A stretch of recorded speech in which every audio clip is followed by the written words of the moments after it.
Hello, I'm Seth McVeigh, and tonight we have an interview planned with a former Vietnam veteran, Mr. Dylan Danielson.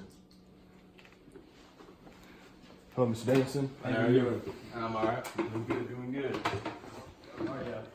So, Mr. Danielson, please tell me about your life before the war. Like, where were you born and how were you raised? I grew up around West Virginia, little town, not much going on around there. But, it got pretty crazy a little bit. Dad, pretty hard on me when I was a kid. Feel that? Wanted to be like him. He served World War I, older dad, it was tough as a kid, Dad was, again, it got to the point where I'd be out on the farm every day. All the other kids would be out playing, I'd do that. So working came at a very young age for me. I started to grow up a little bit. I started working with my dad more out on the farm, started to get paid a little bit. Mom headed out. And so really, my dad passed away actually. And I was in college, or I tried to go to college, and didn't work out for me. College wasn't for me. Mm-hmm. Ended up getting drafted. Some of my buddies went too. We want to serve our country, really. That's all we're trying to do. So, where did you find yourself in the Army? Like, what branch were you in? I was a Marine. I used to want to be a Marine. I found out what the war was actually going to be. The horrors of it, I had no idea, I'll be honest with you. Things got pretty tough at times. You see your friends you've had since high school go there. Legs get blown off, and you'll never see them again. So I see people die right in front of me many times. Some of my close friends since high school. Some I didn't know, but I just met, and it was still tough to see. But eventually your mind gets used to coming back to civilian life. Yeah, death's nothing. They make death like it's just another walk in the park. Mm-hmm. So, man, that's tough to hear, but what allowed you to keep on going? What motivated you to come back home with your family? Oh, really the fact that, just getting back home, I want to see my family again, obviously. Mm-hmm. And, we got to times where, what they do is, you get maybe 4 hours sleep a night, they give you cigarettes, they give you dip. Mm-hmm. Chewing back, and they send you on your way, wake you up. They act like you're animals, Mm-hmm. I was there to serve my country for sure. But, the way we get treated, and by protesters as well, get spit on, Mm-hmm. As if we wanted this, and, someone did choose. But we didn't make the war. People have to understand that. Mm-hmm. So, how did you readjust into civilian life? Like, was it a slow process, or did it happen overnight? It gets to the point where I'm walking to McDonald's and I'm sitting there, and I don't know if someone's walking with the IED on them. I don't know what's going to happen. Mm-hmm. You're mentally prepared for the war. They call my number. They're number 7. I don't know what I'm doing. It's been pretty tough coming back from the war, getting back. I got a wife now. Mm-hmm. Any children? I have one kid. I have a boy. Man, That's good. he's 8 years old. Good to hear. Good to hear. I'm not letting him join any service. Mm-hmm. If he wants to join us, I'll join the service. I won't let him do it. Mm-hmm. Well, thank you for your time, Mr. Danielson. Good luck, man. Next up, we have a politician from the 1960s. His name is John Paquette.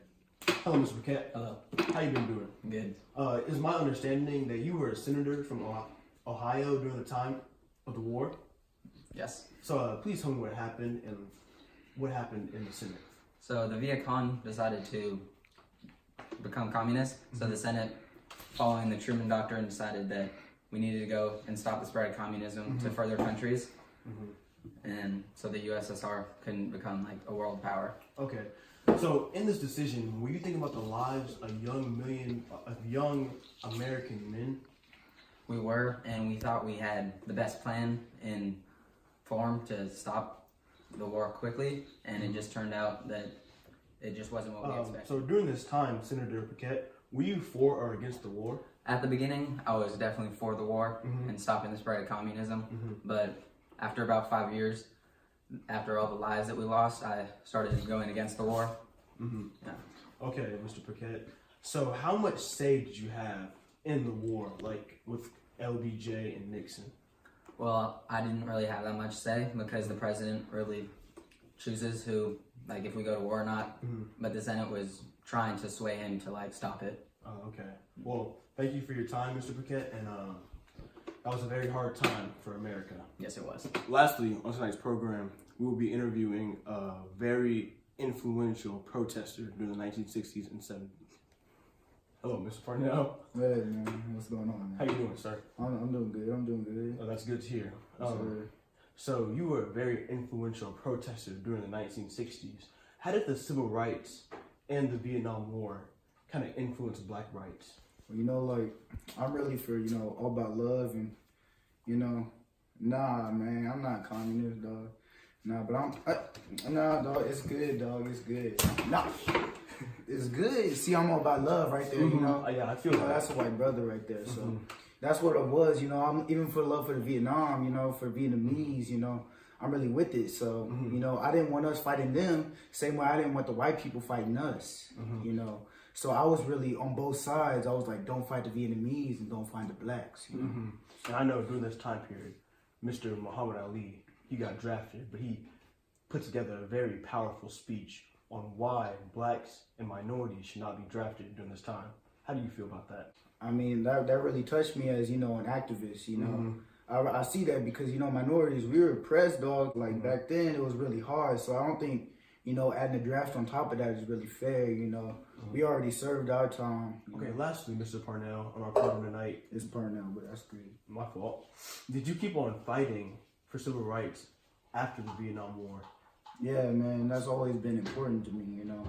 As you know, I think everyone should be equal, you know. We really chill people, this activist community. So yeah, we're really about equality. So even after, you know, Vietnam, even though that was our main focus right then, we carried that energy through to, you know, the black movement, empowering ourselves, you know.